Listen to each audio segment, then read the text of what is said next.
కట్టాలి, అట్లా కట్టాలి, డబ్బులు తొందరగా రావాలనే ఉద్దేశంతోనే మన ఇండియాలో కొంచెం మేధావులు, తెలివికలలు, డబ్బులు సంపాదించే వ్యాపారులు, దళారులు ఏం చేసారు, ఈ డైరెక్ట్ సెల్లింగ్ వ్యవస్థ అనేది తప్పుదోవన తీసుకెళ్లి డబ్బులు కట్టించుకున్న కంపెనీలను తయారు చేసారు.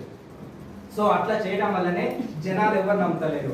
సో నిజంగా డైరెక్ట్ సెల్లింగ్ అంటే ఏంది వాళ్ళకి మొత్తం క్లారిటీ తెలియకనే డబ్బులు కట్టారు. డైరెక్ట్ సెల్లింగ్ ఇండస్ట్రీలో ₹1 ఇట్లా కట్టే ఇన్వెస్ట్మెంట్ లేదు ఇక్కడ. సో మరి ఇది ఇక్కడ బాగా నడుస్తుంది అంటే ఫారెన్ లో కానీ, అమెరికాలో కానీ అభివృద్ధి చెందిన దేశాలల్లో మొత్తము ఈ వెస్టేజ్ లాంటి డైరెక్ట్ సెల్లింగ్ ఇండస్ట్రీ నడుస్తున్నాయి. సో అక్కడ నడుస్తున్నాయి, అందుకే అక్కడ బాగా అభివృద్ధి చెందిపోయినాయి, బాగా సంపన్నులు ఉన్నారు.